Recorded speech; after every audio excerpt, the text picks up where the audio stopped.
أعوذ بالله من الشيطان الرجيم. بسم الله الرحمن الرحيم. الحمد لله رب العالمين. الحمد لله المتفرد بالوحدانية والجلال والكمال، الذي شرف شهر رمضان على سائر الشهور والأيام، وخص لياليه بمزيد من الفضل والإحسان والإنعام والإكرام، وميزها بليلة مباركة هي خير من 1000 شهر، فطوبى لمن عظمها واستغنمها من الأنام. وأشهد أن لا إله إلا الله وحده لا شريك له الملك الديان، وأشهد أن سيدنا وحبيبنا وعظيمنا وشفيع ذنوبنا محمد رسول الله.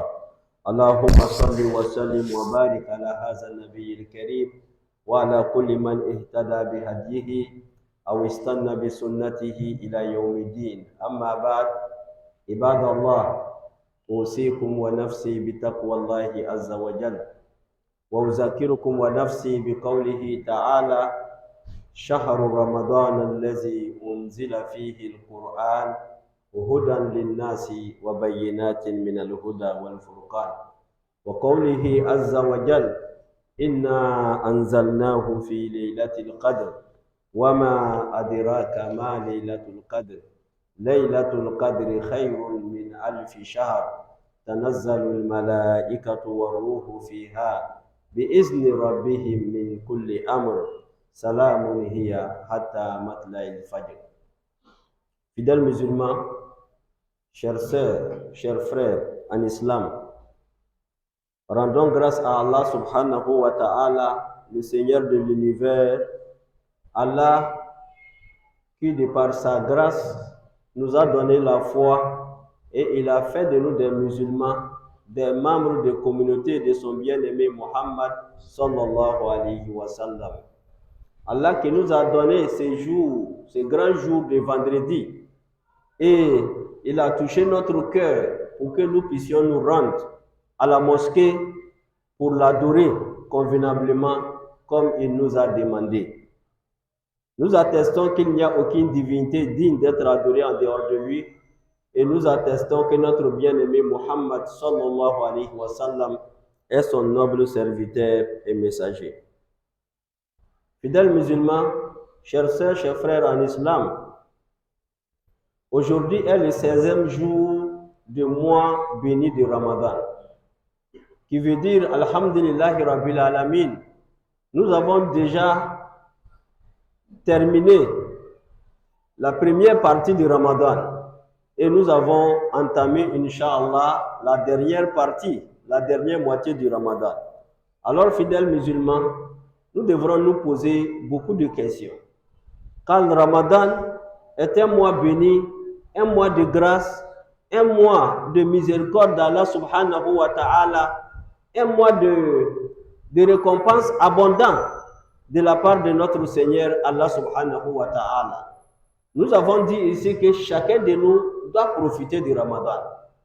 Car si Ramadan te trouve en vie et que Ramadan passe sur toi sans que tes péchés ne soient pardonnés, alors ceci veut dire que tu es en danger. Tu es en danger pourquoi? Parce que Allah subhanahu wa ta'ala t'a donné l'occasion de te racheter. Il t'a donné l'occasion de venir vers lui et il a ouvert toutes les portes pour que tu puisses entrer. Mais si tu ne rentres pas, alors nous allons dire, il ne s'agit plus d'Allah subhanahu wa ta'ala, il s'agit de toi, de ton âme et du shaitan. Que Dieu nous en préserve, fidèles musulmans. Alors nous nous posons la question à savoir, dans quelques jours, Inch'Allah, nous allons commencer les moments les plus intéressants du mois de Ramadan. C'est-à-dire, Ramadan est bon, mais au cours du mois de Ramadan, il y a des jours qui sont plus méritoires que certains jours du Ramadan.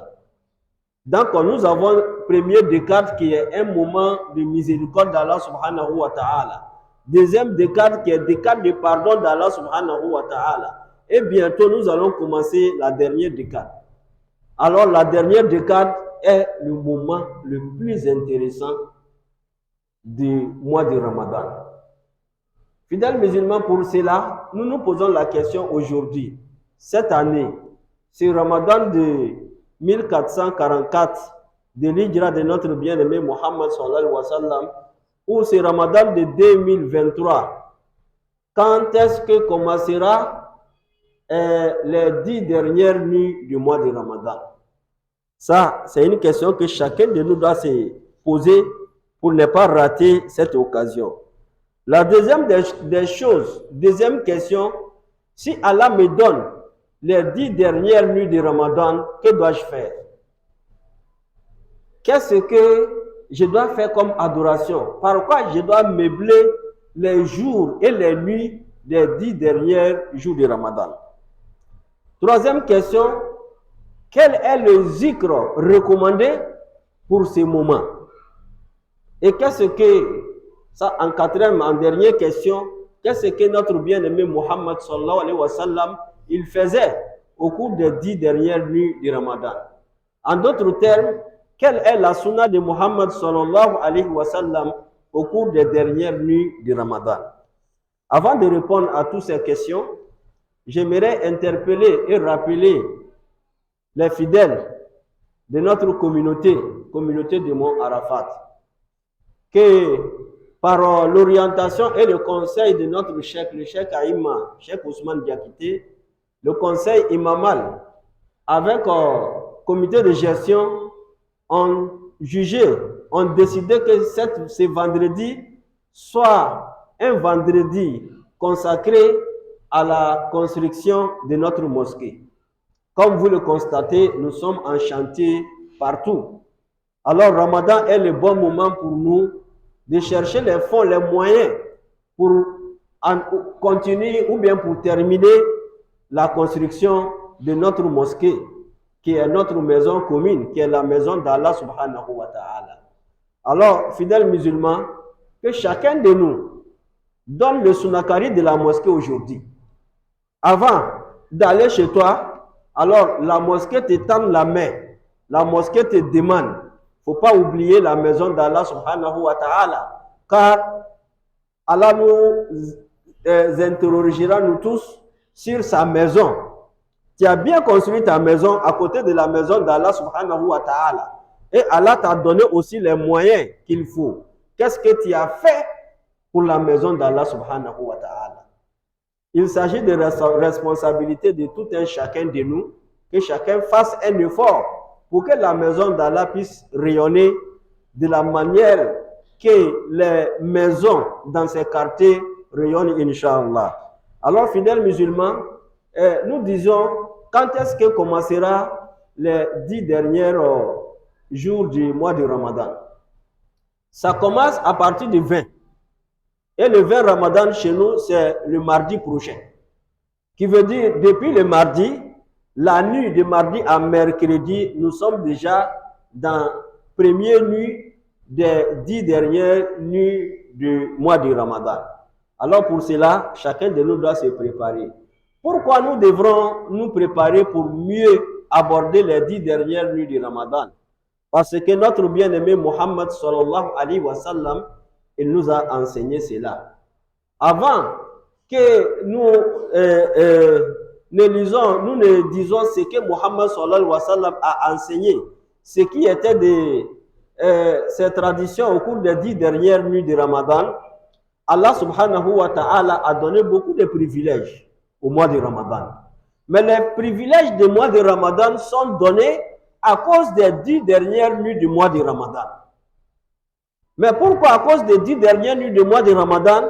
Parce que le Coran, qui est la parole d'Allah subhanahu wa ta'ala, a été révélé, a été descendu du Lawhul Mahfouz jusqu'au Bayt al-Ma'mour, au dernier, on va dire, ciel. Le Coran a été descendu au cours des 10 dernières nuits du Ramadan. Allah nous dit ceci, il nous dit « Inna anzalnahu fi laylatil qadr » que nous avons fait descendre le Coran dans la nuit du Qadr. « Wa ma adraka ma laylatul qadr » Que te dirait qu'est-ce que c'est la nuit du Qadr?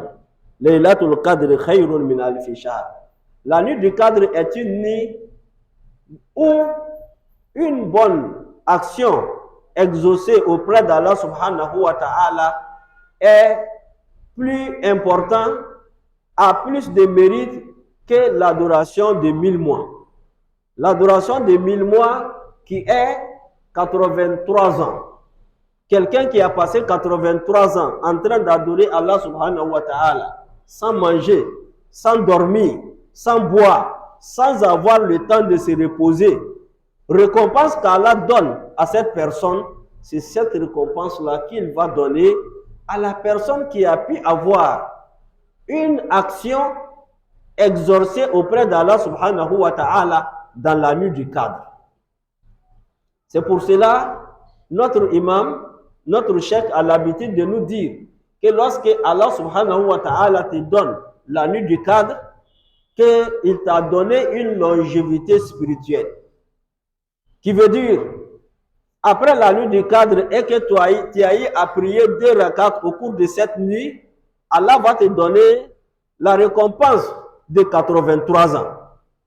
Alors, deuxième Ramadan qui arrive, tu as pu avoir 2 rakats dans la nuit du destin. Il va ajouter 83 ans. Alors, si toi tu as eu 10 Ramadan, tu vas multiplier 83 ans fois 10. Ça te donne combien? Fidèles musulmans, le Ramadan est un mois spécial qu'Allah subhanahu wa ta'ala a choisi la communauté de Muhammad pour lui donner. Les autres communautés en ont demandé à Allah subhanahu wa ta'ala de leur donner le Ramadan. Le prophète Moussa alayhi salam, un jour est parti rencontrer Allah subhanahu wa ta'ala. Vu que Allah a fait beaucoup de privilèges à Moussa, parce qu'il était le seul prophète à qui Allah subhanahu wa ta'ala s'adressait directement sans intermédiaire. Pour les autres prophètes, il envoyait l'ange Gabriel. Il y avait un intermédiaire entre Allah et les autres prophètes. Mais au temps de Moïse, Moussa alayhi salam, il n'y avait pas d'intermédiaire. Moussa, il parlait directement avec Allah subhanahu wa ta'ala. Un jour, Moussa pose la question à Dieu. Il dit, Dieu, tellement tu m'as fait de grâce. Est-ce qu'il y a une créature dont tu as gratifié plus que moi, Moussa alayhi salam? Allah va répondre à Moussa, il va lui dire, oui, il y a une communauté qui va venir dans les derniers temps de la vie de Dunya. Fi akhir zaman. Cette communauté-là, ils sont plus proches de moi que toi, Moussa. Il dit, pourquoi? Parce que je les ai choisis et je les ai donné le mois de Ramadan. Dans ce mois de Ramadan, j'ai mis une nuit où une bonne action exorcée vaut mieux que 83 ans d'adoration. Et Moussa alayhi salam était, on l'appelle Kalimullah. Kalimullah veut dire, c'est à lui Allah il s'est adressé. Lorsque vous lisez le Coran, vous allez trouver que Allah il va appeler Moussa directement. Il va dire, Ya Moussa, inni anallah, la ilaha illa ana, fa'abudni wa akimi salata li zikri. Il va dire, Ya Moussa, inni stafaytuka ala nasi bi risalati wa bi kalami. Fakhuz ma ataytuka wa kun mina shakirin. Plusieurs fois, Allah il va s'adresser à Moussa et il va commencer à compter les différentes grâces qu'il a fait à Moussa alayhi salam. Il a dit, Moussa, tu es la seule personne que j'ai choisie et m'adresser directement avec mes paroles sans intermédiaire.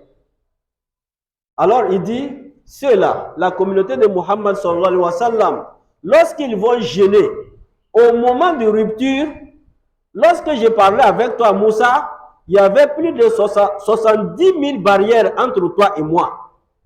C'est pour cela que Moïse il a demandé qu'il veut voir Allah. Il dit, il a demandé que lui veut voir Allah directement sans intermédiaire. Allah lui a dit, tu ne peux pas me voir. On ne peut pas voir Allah subhanahu wa ta'ala. Mais il dit, il faut regarder à la montagne. Si la montagne a pu supporter la lumière d'Allah subhanahu wa ta'ala, tu pourras voir Allah. Mais lorsque la lumière a commencé à jaillir sur la montagne s'est écrasée. pour dire Moïse, tu ne peux pas voir Allah subhanahu wa ta'ala. Mais Allah, lorsqu'il te parlait, il y avait plus de 70 barrières entre toi et Dieu. Mais ceux-là, lorsque l'heure de rupture va arriver et qu'ils vont rompre leur jeûne, en ce moment, je vais enlever toutes les barrières entre eux et moi. Ils n'ont qu'à demander seulement, je vais exaucer leurs demandes, leurs prières. Muhammad sallallahu alayhi wa sallam nous dit, l'histoire imi farhatan, que le jeûneur a des moments de jouissance, des moments de contentement. Premier de ces moments, lorsqu'il rompt le jeûne, il est content. Parce qu'il a pu vraiment aborder, il a pu adorer Allah subhanahu wa ta'ala jusqu'à, c'est-à-dire à la fin, au terme. Mais en ce moment, Allah dit, demande, je vais exaucer tes demandes. Et nous, on a l'habitude de dire, lorsqu'on fait la rupture, de ne pas oublier de prier Allah subhanahu wa ta'ala. C'est un bon moment au cours duquel Allah exauce les prières. Il dit, deuxième moment de joie et de contentement pour la communauté de Muhammad sallallahu alayhi wa sallam, c'est le jour où il va rencontrer Allah subhanahu wa ta'ala avec ses jeûnes. Il a jeûné, le jour de Yom al-Qiyamah, il est venu avec les jeûnes. Alors, Allah, tellement il serait satisfait de lui, et il serait content. Fidèles musulmans, voici les mérites qu'Allah a donnés à tous les mois de Ramadan. Mais dans ces mois de Ramadan, les moments privilégiés, c'est les 10 dernières nuits. Parce qu'au cours de ces 10 dernières nuits, Allah a fait descendre le Coran. Et Jibril alayhi salam, il venait enseigner Muhammad sallallahu alayhi wa sallam le Coran chaque nuit là. Mais lorsque les dernières nuits arrivaient, les 10 dernières nuits arrivaient, Jibril alayhi salam, il prenait plus de temps avec Muhammad sallallahu alayhi wa sallam dans l'enseignement du Coran que les autres nuits. Alors, fidèles musulmans, c'est très important. Mais la question que nous nous posons en deuxième partie, qu'est-ce que nous devrons faire si Allah nous donne les 10 dernières nuits du mois de Ramadan? Notre mère Aïcha radiallahu anha nous dit qu'il était de la tradition de notre bien-aimé Muhammad sallallahu alayhi wa sallam. Lorsque les 10 dernières nuits arrivaient, qu'est-ce que Muhammad faisait? Shaddami izara. C'est-à-dire, il attachait la ceinture. Qui veut dire, il renforçait tous les actes d'adoration qu'il faisait. Et itazala ahla. Muhammad, il s'éloignait de sa famille. C'est-à-dire, lorsque les dernières nuits arrivaient, Muhammad, il doublait. C'est-à-dire, il adorait Allah subhanahu wa ta'ala plus qu'auparavant. Ça, c'est le premier point. Deuxième point, aïkaza ahla. Lorsque la nuit arrivait, Muhammad, il quittait la mosquée, il venait à la maison pour réveiller tous les membres de sa famille. Qui veut dire, ce n'était pas lui seul. Comme c'est un moment qui est très privilégié auprès d'Allah subhanahu wa ta'ala, Muhammad, il venait réveiller tous les membres de sa famille et leur demander de prier. Et au cours de ces 10 dernières nuits, il était de sa tradition que Muhammad s'éloignait de nos mamans. Il s'éloignait de nos mamans, il n'y avait plus ce rapprochement entre lui et les mères des croyants. Il consacrait tout son temps à l'adoration d'Allah subhanahu wa ta'ala. Il observait ce que nous appelons al-i'tikaf, une retraite spirituelle à la mosquée. Il déménageait de chez lui à la mosquée. Toute la journée des 10 derniers jours, toute la nuit des 10 derniers jours, Muhammad passait cela dans la mosquée. Mais pourquoi dans la mosquée? Pour adorer Allah subhanahu wa ta'ala. Et pour cela, nous appelons tous les fidèles, pour tous ceux qui veulent adorer Allah subhanahu wa ta'ala comme il faut, d'observer al-i'tikaf au cours des 10 dernières nuits du mois de Ramadan. Al-i'tikaf, c'est dire faire une retraite spirituelle. Retraite spirituelle, on peut prendre un jour. Sinon, chez les Malikites, le minimum de retraite spirituelle, c'est 3 jours. Mais pour les autres écoles, ça peut être un jour, une nuit. Alors, nous n'allons pas aller jusqu'à, nous allons dire, au cours de ces 10 dernières nuits, si tu peux faire les 10 dernières nuits dans la mosquée, Alhamdulillahi Rabbil Alamin. C'est la tradition de notre bien-aimé Muhammad sallallahu alayhi wa sallam. Alors, si les 10 jours sont trop pour toi, tu peux prendre 7, tu peux prendre 5, tu peux prendre 3. Si tu ne peux pas avoir 3, fais le maximum d'avoir un jour, une nuit dans la mosquée. Un jour, une nuit au cours duquel tu vas lire le Coran, tu vas faire beaucoup de zikr, tu vas faire beaucoup de prières, même le portable, il faut mettre ça de côté pour que tu puisses te concentrer réellement sur l'adoration. Un jour où il n'y a pas péché pour toi, tu ne vas pas voir le haram, tu ne vas pas entendre le haram. Tout ce que tu vas poser au cours de ces jours-là, ça serait l'adoration d'Allah subhanahu wa ta'ala. Ça fait partie des traditions de notre bien-aimé Muhammad sallallahu alayhi wa sallam. Fidèles musulmans, ce que nous devrons faire, c'est de prier, c'est de lire le Coran, c'est de faire beaucoup de zikr, c'est de donner l'aumône, beaucoup de sadakat, essayer de planter nos arbres de bienfaisance au cours des 10 dernières nuits du mois de Ramadan. Notre mère Aïcha radiallahu anha a posé une question très importante, très pertinente d'ailleurs, à notre bien-aimé Muhammad sallallahu alayhi wa sallam. Elle a dit, envoyé de Dieu, lorsque je retrouve la nuit du destin, qu'est-ce que je dois dire comme invocation? Quelle prière je dois faire? Muhammad sallallahu alayhi wa sallam dit à Aïcha, tu diras, Allahumma innaka afuwun tuhibbul afwa fa'fu anni. On peut dire Allahumma innaka afuwun karimun tuhibbul afwa fa'fu anna. Fa'fu anni, là c'est moi. Fa'fu anna, là c'est nous. Il dit, Seigneur, c'est toi qui es le grand pardonneur. Et tu aimes pardonner à tes serviteurs. Pardonne-moi mes péchés. Voici la prière que notre bien-aimé a enseignée à notre mère Aïcha radiallahu anha. Donc, pour Allah subhanahu wa ta'ala, dans sa sagesse, il n'a pas voulu que la nuit du destin soit une nuit reconnue qu'on peut distinguer des autres nuits. Il a laissé ça un peu flou dans les 10 dernières nuits. Nous devrons faire l'effort de chercher pour en trouver. Et comment faire pour chercher à en trouver? Muhammad sallallahu alayhi wa sallam, il nous dit que la nuit du cadre se trouve dans les 10 dernières nuits du mois du Ramadan. Et précisément, beaucoup de fois, dans les nuits impaires. Les nuits impaires veut dire 21e nuit, 23e nuit, 25e nuit, 27e nuit, 29e nuit. Alors, fidèles musulmans, pour ne pas chercher et puis rater, alors fais un bon programme, un bon emploi du temps pour que tous les nuits des derniers jours du Ramadan, tu puisses venir prier à la mosquée. Et nous avons l'habitude de prier 2 prières chez nous ici, Salatul Tarawih, Salatul Tahajjud. Nous rappelons les fidèles que les prières, nous allons les faire comme d'habitude. Nous avons 2 prières de Tahajjud ici. Comme on le dit, on a grande prière, on a petite prière. Grande prière qui est le grand championnat. Ça, c'est pour ceux qui sont vraiment costauds, qui commencent à partir de 1h jusqu'à 3h30. Mais petit championnat, ça commence à partir de 22h30 à minuit 30. Alors, si tu sais que ton programme de travail ne te permet pas de venir veiller avec nous, alors viens pour la prière de 22h30 à minuit 30. Mais si tu sais que tu peux veiller avec nous, tu viens à partir de 1h, là nous commençons 1h00 pour terminer à 3h30, Inch'Allah. Si nous avons pu observer tous les 10 nuits en prière, Alhamdulillah Rabbil Alamin, il n'y aura pas de doute que nous allons trouver, Inch'Allah, la nuit du destin. Qu'Allah subhanahu wa ta'ala nous donne tous la nuit du destin. Qu'Allah subhanahu wa ta'ala exauce nos prières et nos jeûnes.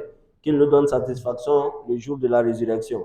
أقول قولي هذا وأستغفر الله العظيم الجليل لي ولكم ولسائر المسلمين من كل ذنب فاستغفروه إنه هو الغفور الرحيم.